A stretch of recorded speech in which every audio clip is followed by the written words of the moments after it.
Educated people like yourselves, population of about 2.4 million, endowed with so much wealth. If the economy is not performing, it means the intelligentsia of the country has failed, and has failed miserably. We all must admit to this collective failure, in my humble view. We have failed. This country shouldn't be where it is. This country shouldn't be in debt. Decisions don't remain hanging, or you decide not to decide. So this is, in the process, you'll make mistakes. You will, no doubt. We all do. And when you make a mistake and it comes to me, I look at the mistake and I ask myself, what motivated this decision? What was the intent? And if there was no malice, there was no ill will, you thought this was the right decision to take in the circumstances, but you erred. It's an honest mistake. So you acted under an honest but mistaken belief. And I'll own the mistake with you and find a way of dealing with it. But if it turns out that you were actuated by malice, then it is indefensible, completely unjustifiable. In that situation, then, something is seriously wrong. So always when you take decisions, don't be influenced by extraneous or irrelevant considerations. Very important. And when that happens, when you act, you err, no malice, I look at it, we look at it, and we'll say, well, it was a mistake.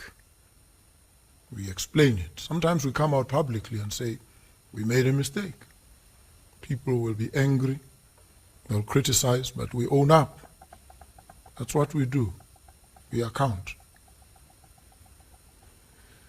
And so it is critical for us to understand these basics together. This vision that I bring, of which I am but a custodian, I've said, is not self-executing. It requires agency, human and institutional agency.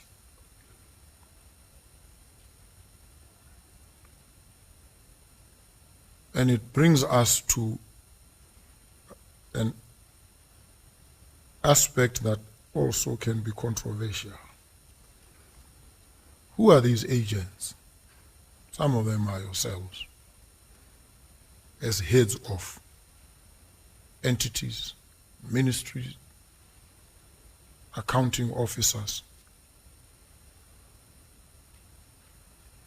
First question is, are we properly suited to the demands of the positions that we occupy? And that's a broad but profound question.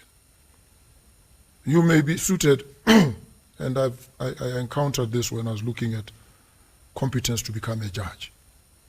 There are some great lawyers, brilliant folks, very good lawyers, but who could not survive as judges because they don't have the temperament, the judicial temperament. It's not just about knowing the law, reading the law books. There's a temperament that goes with it. Are you able to sit and listen to somebody talk nonsense, sometimes even insult you? Are you able to listen, sit through that, and then sift through all that and find that nugget of rationality in that mass of nonsense that can save this person? That's the temperament. And so the positions that you occupy don't just require technical competence. They require some temperament, some emotional intelligence. Very important.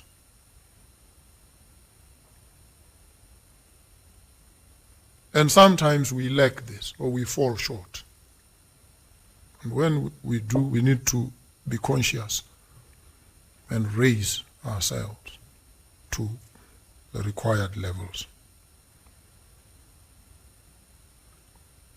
So the temperament is critical as well.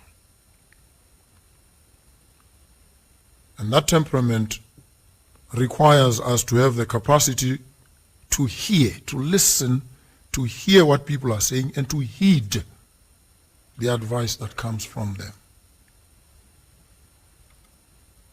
Because a lot of the times you find accounting officers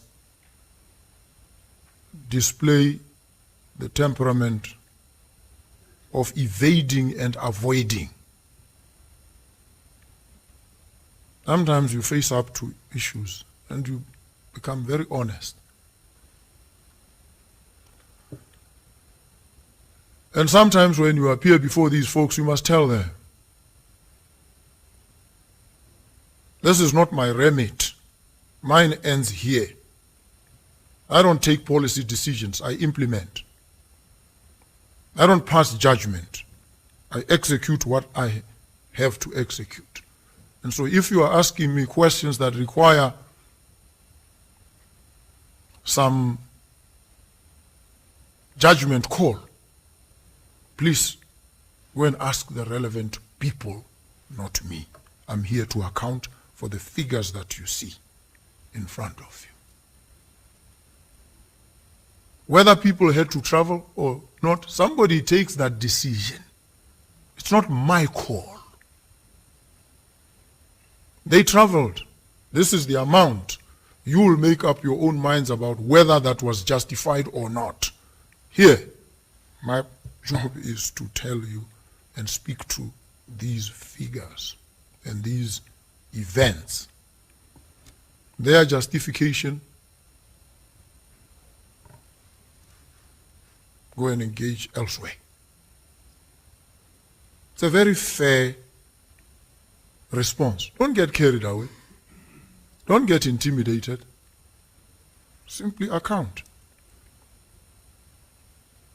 And you do that by tracing everything back to the source of the authority and whether that authority has been exercised properly or at all by yourself and your charges.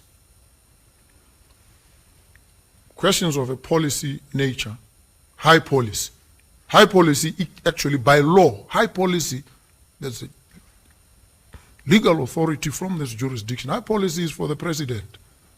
Matters of high policy are for one person and one office only, and that is the president. And that's the law. So any person who wants to venture into that space must then engage with the occupant of that office at any given time. It's not your business. So you can't be crucified for it. So you must be able to understand what it is that you can account for and what it is that falls outside the scope of your authority, and you must state upfront, this is not for me. I'm afraid, go elsewhere. It's a fair answer. So I see many getting bogged down on issues and venturing opinions. No, you're not there to give an opinion. In court, opinion evidence is also very limited. People who can give opinions, first you justify why you must give the opinion at all. What qualifies you? You say, I'm an expert. We test you then. Why do you think you're an expert? It's not everybody who claims expertise who's an expert. So sometimes you get yourself into unnecessary trouble by straying into territory that does not belong to you. Because some excitable inquisitor is trying to engage you and sidetrack you. Stay on course, stay on quest. That's what you do.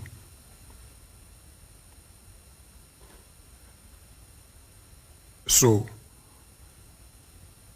we have these challenges. An economy that is not performing. a country that is tottering on the brink of collapse.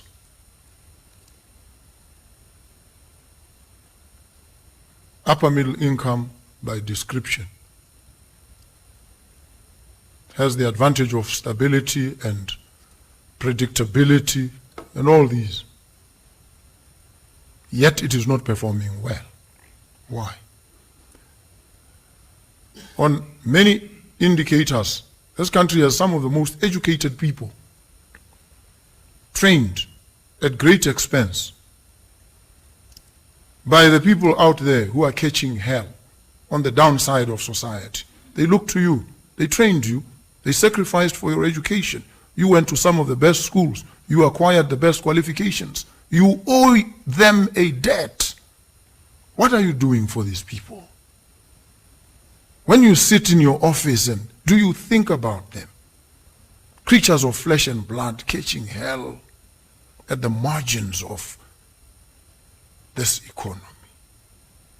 What do you think? What do you say about them? Every day, every minute of the day, what is it that you do that improves their lot? That's the question that should engage all of us. Educated people like yourselves, population of about 2.4 million, endowed with so much wealth. If the economy is not performing, it means the intelligentsia of the country has failed, and has failed miserably. We all must admit to this collective failure, in my humble view. We have failed. This country shouldn't be where it is. This country shouldn't be in debt. There's no way. It is unjustifiable. I cannot, by the life in me, understand why we are where we are. I cannot. I refuse to embrace this unpleasant reality. I refuse. I am a persistent objector to this conventional and mundane existence. And so if we accept that we have failed this country, all of us, because we thought that diamonds are coming, they will keep, the revenue from the diamonds will keep coming, and whatever else, it's always going to flow. Over the years, if you've been there for a long time, you must hold yourself guilty. It's a mea culpa. Because it means you have been complicit in the failure. You've contributed immensely. And that's why perhaps people are saying you should be fired. Because they are saying, we shouldn't be here. We have educated people. They have been there. What have they done? No, we've managed the little that was coming. That's failure. How do we, if we conceptualized this country as a company, it would now be a company that is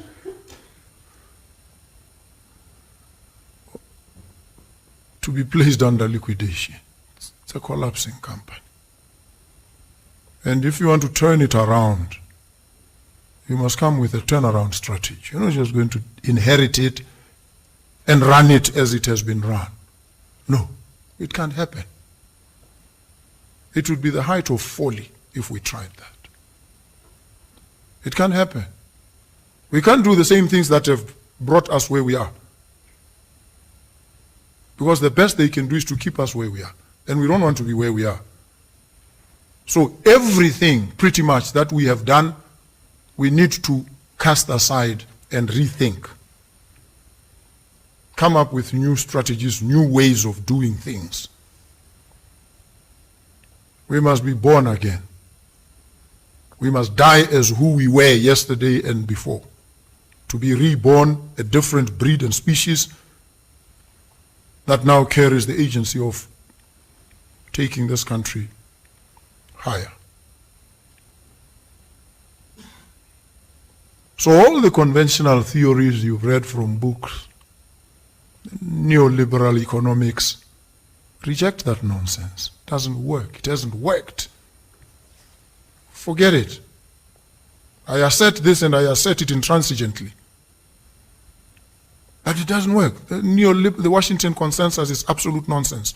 Don't come to me and tell me government must not get involved in the arena of production. No. I don't care from what school of economics you get it from, Chicago school, whatever. No, it's absolute nonsense. It doesn't work. And it will not work here. So let's try something we may even not know. Because the knowledge economy is an experimental economy, given to vigorous subjacent experimentation. Otherwise, let's cut our losses and just disband. We can't. We can't sit here and spew out the same theories that have failed. We've got to be radical and transformative in how we approach our situation. So we've got to build wealth, not for now, but also for generations that are coming. We have failed. These diamonds, the diamond boom of the 80s, should have created for us a buffer, impregnable. They didn't. That diamond boom came and went. Now we are in a diamond slump. We are down in the gutter. What do we do? These are the challenges that we face. We have to engage around these issues.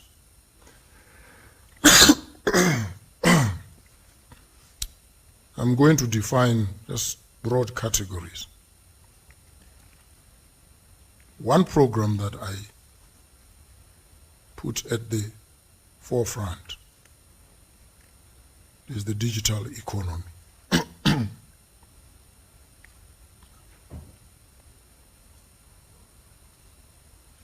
Rapid digitalization of our economy. It's inescapable. Should have happened way back. It hasn't, it has to happen.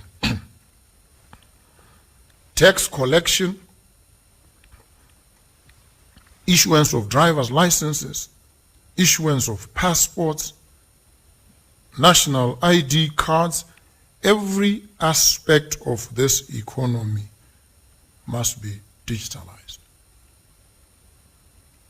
It's critical, vast, and others in that space. You carry a heavy burden and responsibility.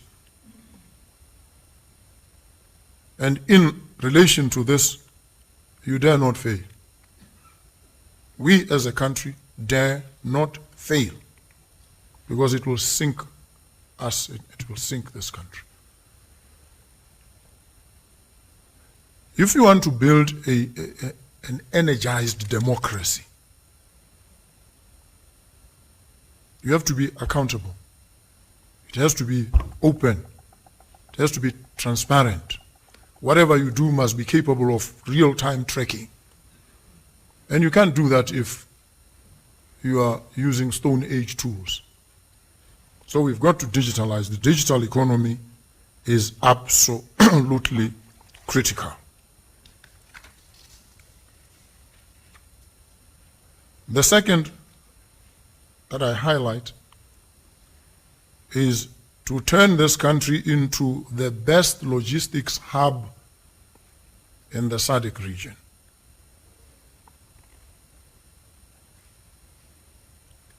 Surface transportation, roads, rail, infrastructure that is climate resilient, not just any, climate resilient infrastructure.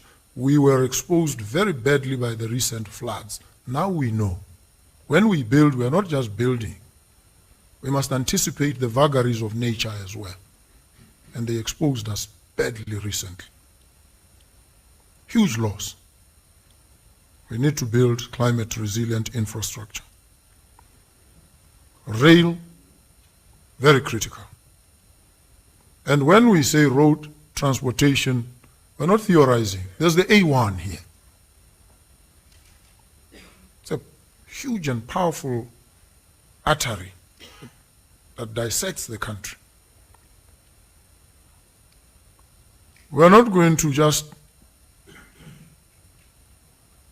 rely on the bequest by Cecil John Rhodes. That's the rail line that we boast of, built so many hundreds of years ago. No. We have to build new rail tracks so that we're able to transport stuff from pit to port. We need to do this. We have no choice. World-class infrastructure. The third program is to raise agriculture's contribution to the GDP. BMC, BAMP, raise production levels, calving rates, the works, everything is called into question. Horticulture space. And we've added the hemp industry and medicinal marijuana. These are things we have to do. The fourth is health. We want to build the best healthcare system in Africa. And so we have committed ourselves to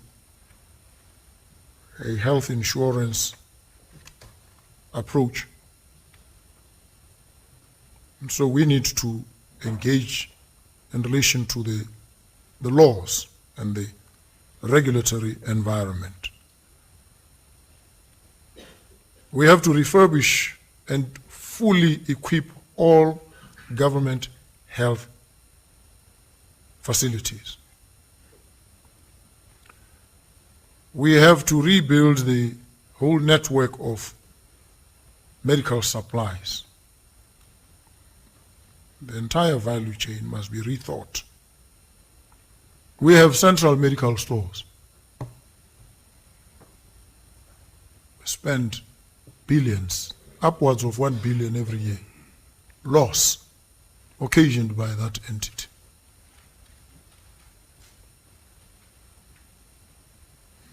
You know, in a book written by Friedrich Engels,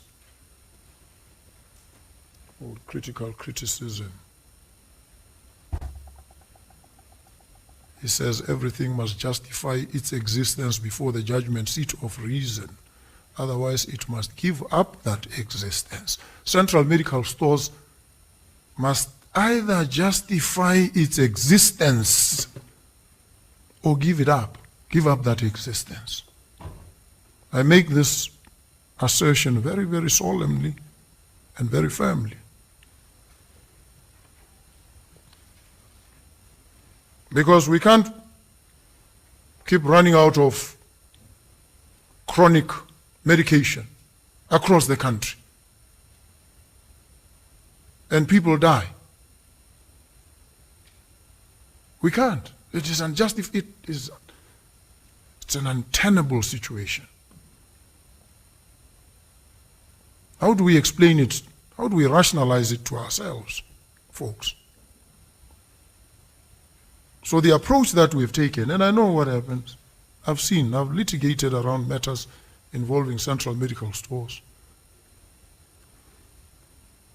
There's theft, the whole consignment of chronic medication is caught somewhere, becomes an exhibit, goes to Memarate, it's kept there, the case drags in the courts, the expiry date comes and goes, and it's a huge loss. Central medical stores. And what have I heard? Nothing creative, nothing new, same old. Oh, CMS, let's fund it. It doesn't work. It shouldn't work like that. It is completely unreasonable. So we're going to have to rethink and rethink very quickly. Some of these things are not going to allow us to theorize and hold workshops. We're going to have to hit it on the trot. It's important for us to appreciate this. We will make mistakes in the process, but I'd rather make those mistakes. Somebody was asking me when I was mooting a certain decision, says, but we'll get sued. I said, yeah, let us get sued. I'd rather fight this case in court and in the meantime have people's lives saved than sacrifice their lives in order to appease whoever it is. I'll rather fight it in the courts. Not afraid of getting sued. I've sued and been sued myself, so what is the problem? What we've said we will not do is to litigate unreasonably. But we are not going to get freaked out at the threat of a case in court. No. We have to do what is right for the people and for the country. I was just using Central Medical Stores as an illustration. The second program that I flag is the education system, a transformation, almost a complete overhaul.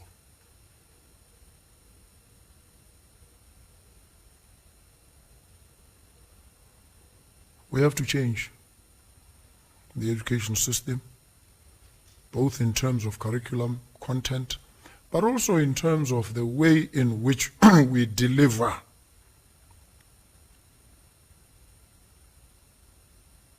learning.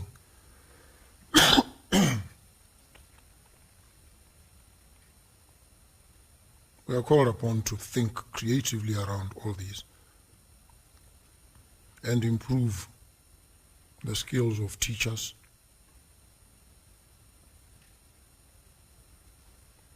There's a whole debate raging right now that interventions that are underway.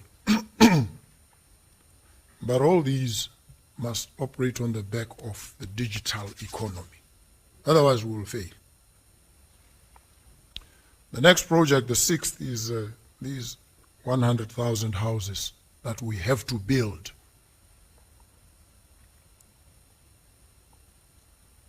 And that means if you average it well over the next few years, a minimum of 25,000 a year. Some will say it is impossible. You are overly ambitious. You are setting your goals too high and setting yourself up for failure. I would rather go that route than set them too low and reach them with little effort. No. I'm more for the big dreams. Dreams of intensity, dreams of immensity. That's where I am. Not the low end of the spectrum. So we're going to build 100,000 houses. It will be done. I had given 3 years to the minister. He came back to me and says he wants to do it in 2 years. He needs the support. Unwavering.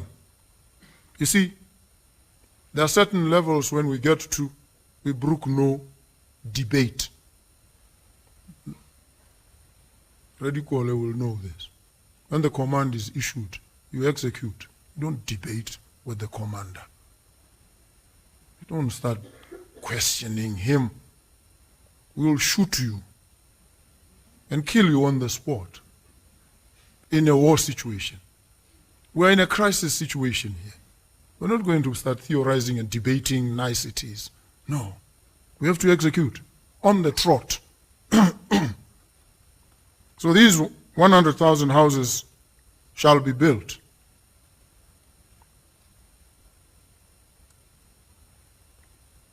The next is the energy and water sufficiency and full distribution.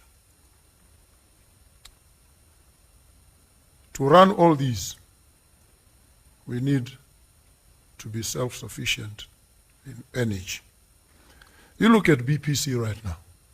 They have entered into power purchase agreements running into billions. billions. Totally inexplicable, unjustifiable. It is difficult to understand what people were thinking. But then it is difficult to understand many things about how BPC and that space has been managed. It is difficult to understand Murupule B right now. Especially if you are told that the Chinese government advised us and said, whatever you do, don't deal with this company.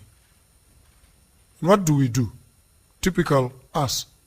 We do exactly that which we are being advised not to do. We get into serious trouble, we turn to the Chinese, they look at us. In law, they call it voluntary assumption of risk. Volenti non fit in iuria. You voluntarily assumed this risk. You must bear the consequences. This is where we are with Murupule B.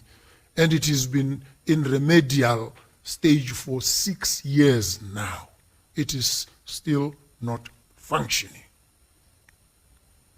This is what we've been doing as a country. And the people out there are watching and asking themselves, are these people really educated? And that's why they have no respect for education. Because they see what we do, educated people, and they think, I can reason better. So they despise us. And they are justified in despising us, at least on the actions that we've taken so far. This is the challenge. So we need to address water. We need to address power. And when we digitalize and we start building data centers, sovereign clouds and what have you, hyperscalers, we are going to have power. Actually, when you build a data center, it requires at least 2 levels of backup. If this one fails, this one must kick in. If there's a problem here, the other one must kick in. It's not what we've always thought. So we are called upon to think differently. The 8th, the sports and creative industry. We need to rekindle, to reawaken sports and recreation. The 9th, mining, diversification. And in mining, we have taken an approach effectively of outsourcing certain functions and operations. We issue licenses willy-nilly to people who keep them. 3 years, they do nothing. They come back, they renew. They go on, and I know what some of them are doing. They're looking for money, which they can't find, to do the prospecting, to then bring it to bankable feasibility if that is possible, and then ultimately do the mining. In that period, we are in total ignorance. We don't know what we have, what amounts of it. We can't monetize that, and we are poor. And yet we are sitting on trillions of dollars of mineral wealth. So we've taken approaches that have also compromised us as a country and as leaders. So we've asked for a consolidation, proper accounting for every prospecting license, so that we accelerate the move from exploration to mining, if that is possible. Otherwise, these licenses must be returned. And then the special economic zones. One investor came, engaged with, no, that was BITC or CESA, said, I want to set up. They say, well, you must go to SIPA, incorporate your company, and then come to us. He says, no. You said you were a one-stop shop. What are you talking about? Now you are referring me elsewhere. I thought I come here and everything happens here. And you realize that there's a misalignment. We need to start realigning. I was talking to some investor who's operating in Mauritius. Says to me, the environment you have, which is not ideal, less than ideal, is actually much better than Mauritius. Much better. I said, how? I thought Mauritius was way ahead. I said, no, Mauritius markets very well. But at the practical level, there are challenges. To incorporate a company, you have to go all the way and have approval from the, I don't know whether it's the Deputy Prime Minister. And that takes months. So at least in your case, it can be done very quickly. I said, wow. Can you then move your operations from Mauritius to here? He says, yes.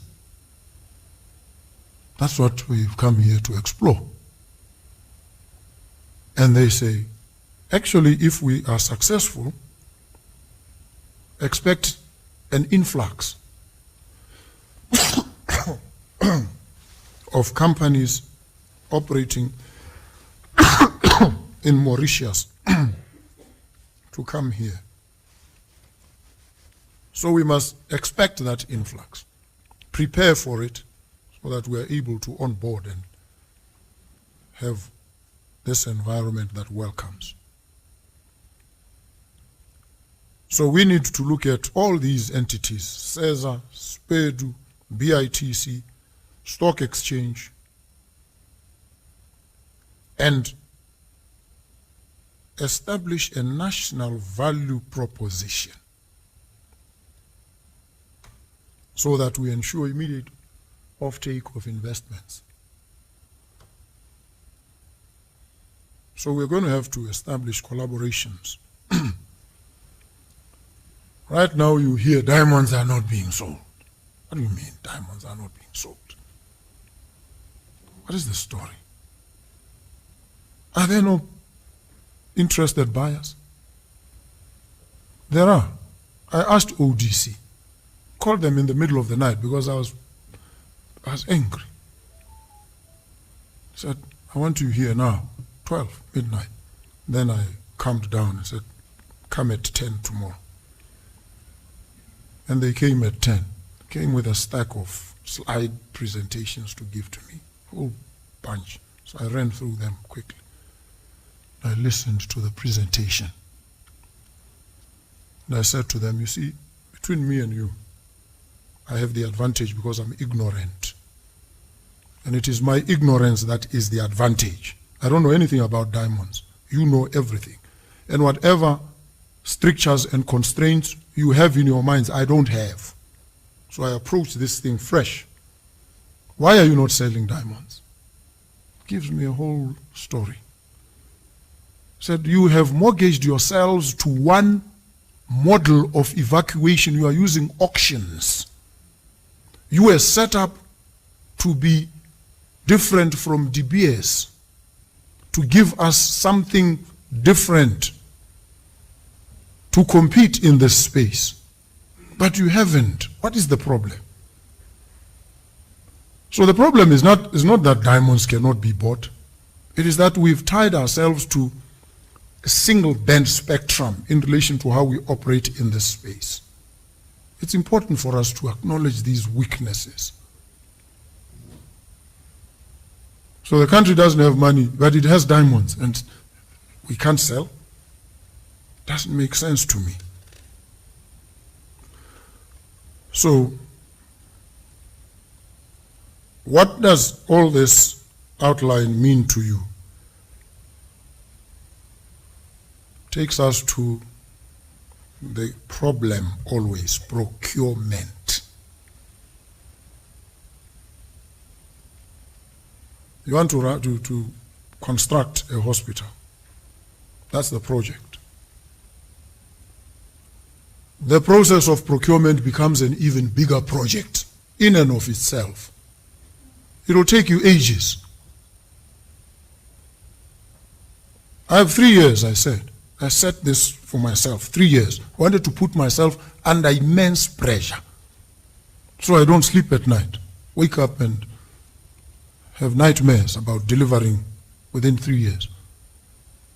And I'm not going to wait 5 years for a procurement process. No, I'm not going to do that.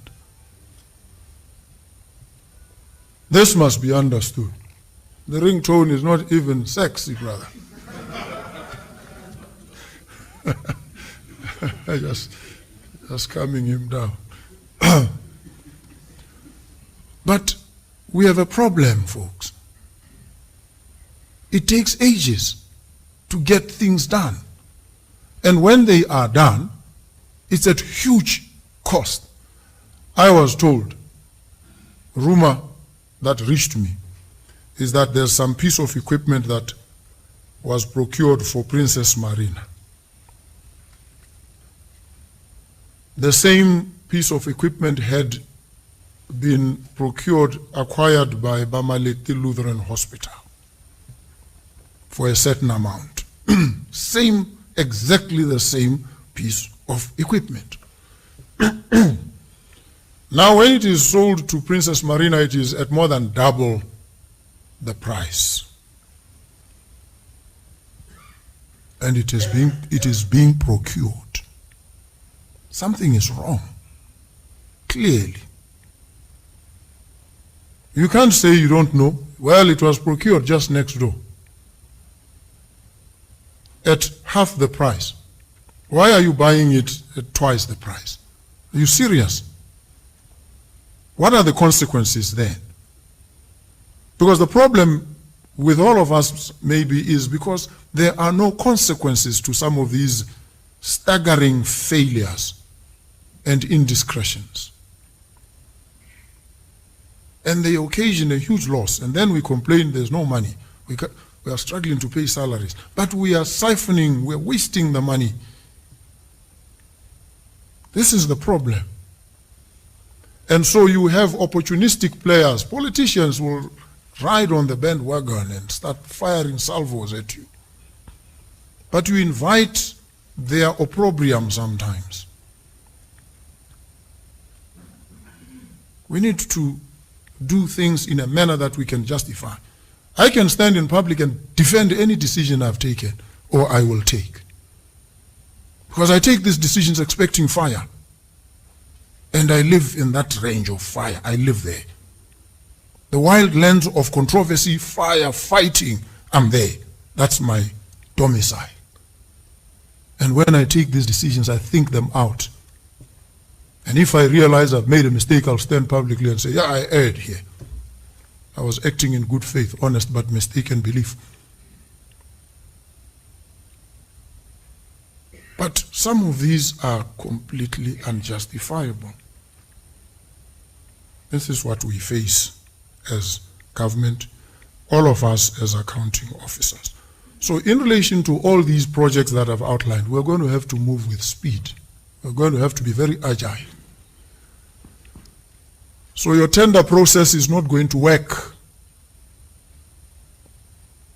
I reject it openly, publicly, and I tell the public, I don't do tenders. It's not going to work. In the traditional manner in which it was done, it is fraught. It's a seedbed for corruption. So we need to find new ways. Somebody said to me there's something called the Swiss challenge model. You get an unsolicited bid, you call the best in the space, and you make it available to them and say, here, this guy says he can build the A1 for us. This is what his thoughts are. Give us yours, quickly. And they come back and tell you, and you go back to him and say, brother, they have something better. They are giving us a better proposition than you. What do you say? To give him an opportunity, the right of response. If he says, no, I can't beat them, you go with the one that beats all of them. Quickly. These are not people we know or we even care about. We care about our interests and that the projects get delivered. And we evaluate, we examine thoroughly. We deploy our own expertise to check and satisfy ourselves that this is the best proposition in these circumstances. So the tender is not the only way.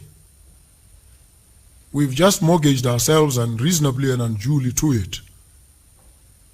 We must free ourselves from it. The better to explore other quicker options, but always maintain transparency, accountability, and have the public even track itself. So we need to start thinking around these. And we need to make sure that we fight unemployment. These are the KPIs. We improve dramatically the ease of doing business through digitalization and other means. We must improve our rankings in terms of transparency and openness. We are going to improve our global rankings in relation to corruption. We're going to improve our service accessibility, consistency, and predictability, increase our GDP growth. We want growth everywhere. And in doing these things, we are not going to operate like sleepwalkers bereft of any compassion or zombies deficient of love.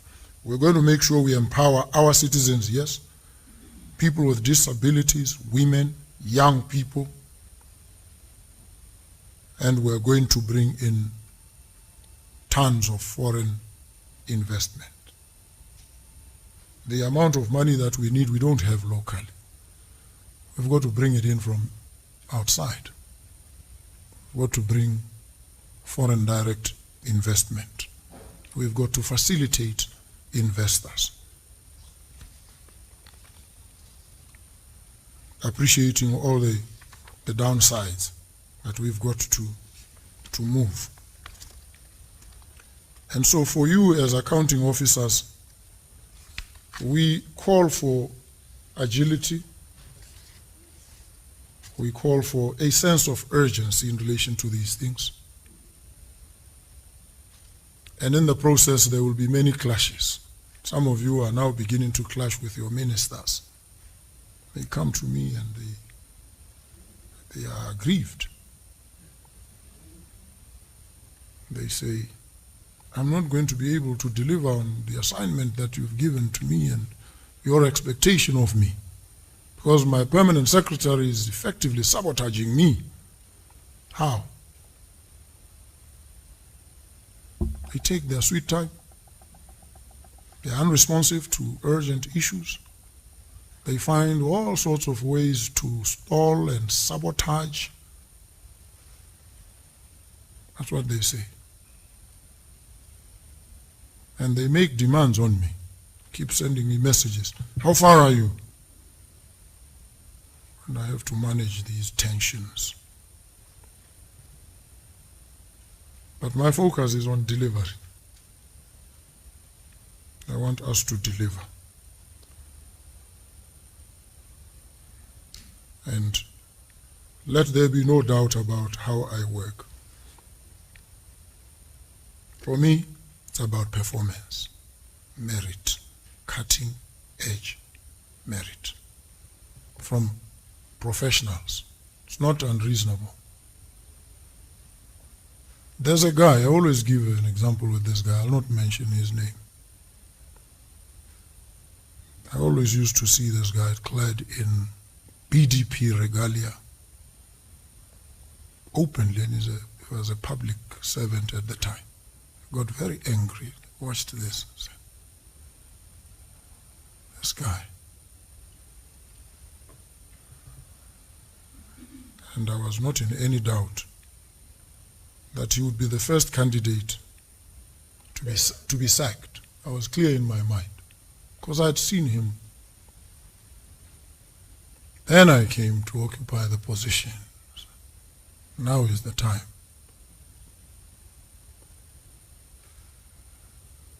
And people came to me, unsolicited advice. When they come, it's normally partisan folks. They say, Comrade Press. Then you know it is partisan. When they start it that way, say, you know this guy? I said, I know him very well. They say, you can do whatever you want to do, please. This one you must keep. I said, what? They say, he's a performer. This guy does his work. I said, is that so? I say, yeah. Then others come from different places saying the same thing.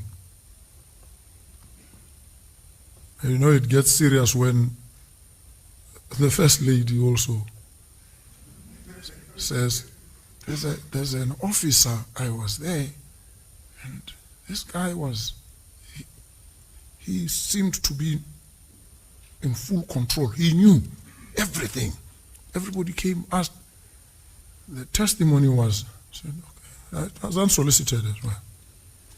So I triangulated and I said, this guy, whom I had wanted to fire, has put me in a situation where he has made it impossible, not difficult, impossible for me to fire him. And as fate would have it, his contract came up for consideration. And the recommendation was there. I signed. I give him 36 months. Without flinching. You see how these things work. And you sit there and say, the guy doesn't like me. I think he will fire me. No, I don't have to like you. Doesn't matter whether you and I like each other or not. What matters is, are you performing? That's all. The liking doesn't factor in. You acquit yourself on your performance. That's all. That's what matters to me. Nothing else. And I assure you, here and now. So if you do your work, you perform, then I have no reason, no justification. I cannot in good conscience fire you. I can't. Or not renew your contract if it is up for renewal. I would never do such a thing. But it has to be on performance. That's all. And I know sometimes when it comes to performance, we are biased with the accounting officers. We are disrespectful to those that we supervise. We abuse them.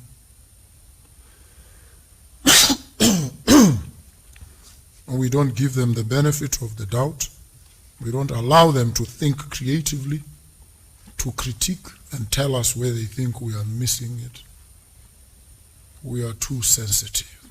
We are like hothouse plants. We wilt when we are exposed to the refreshing sun of healthy engagement. No. We must be fair, we must be honest, and star performers must be allowed to rise. So this is what I hope we will do. And if we stick to these ground rules, we should do very well together. There are many other initiatives, many outreaches. We go to places, and these days, when I visit any country, I want to know what it is they can offer us immediately. That's the bias. What are you able to do? What can we do together? We need money. What do you think you can? So it's very important that when we go, wherever we go, we understand what the deliverables are. And they must sound in some amount of money. We need to be able to measure. I'm trying to raise $600 million by the end of this year. However it is raised, get out there and talk to people and say, can you give a grant? Can you do this? Can you do that? So that we accelerate. And I see how we operate. When a minister travels, he travels or she travels with a whole battalion of people. And let me tell you this about myself. And I've seen, I saw this when I was a member of parliament. You get a whole liver arch file of documents, properly annotated. Everything is explained. Pickup time is this. You're going to be picked up at this time. Then you go to the airport. Then you do. Then they say there's a briefing session. What? Briefing. Briefing on what? No, on the trip. What trip? No, the one you're going. I say, okay, I go there and I listen. And they take me over what they already have given. I don't know whether the assumption is that, or maybe in your experience, the folks that you were dealing with never read. I read these things. I do. Thoroughly. I read. I familiarize myself intimately with every part of it. So when you call me and you want to brief me, I sit there exasperated. What are you saying? It's there already. Don't waste your time.